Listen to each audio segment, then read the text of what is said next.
Crispy kwek-kwek in a laking sauce. Let's begin. Maglagay ng 2 cups of all-purpose flour sa bowl, 3 tablespoons of breading mix, half a teaspoon of salt, and half a teaspoon of ground pepper, then mix it thoroughly until all ingredients blends together.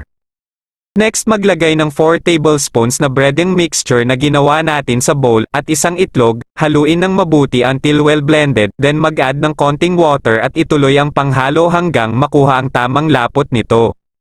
After that, i-coat na natin ang mga itlog ng pugo sa batter mixture na ginawa natin.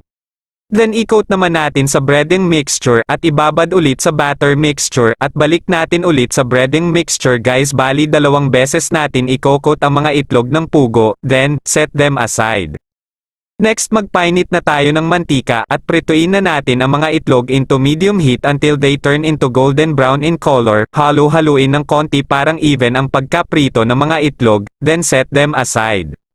I-melt natin ang 2 tablespoons of butter sa pan at maglagay rin tayo ng 2 tablespoons of all-purpose flour. Haluin ng mabuti until well blended, then magbuhos tayo ng tubig at halo-haluin natin ito until it becomes smooth and creamy. Next mag-add tayo ng chicken cubes. Ito ang magpapalasa sa sauce natin. Then ilagay na ang 1/3 cup of evaporated milk. Keep on stir to prevent the milk from burning, then season natin with ground pepper, tuloy lang ang panghalo, then add chopped parsley, kung wala kahit dahon ng malunggay pwede, then set it aside.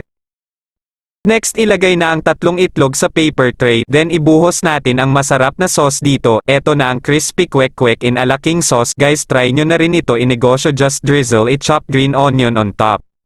Guys, ano pa ang hinihintay nyo?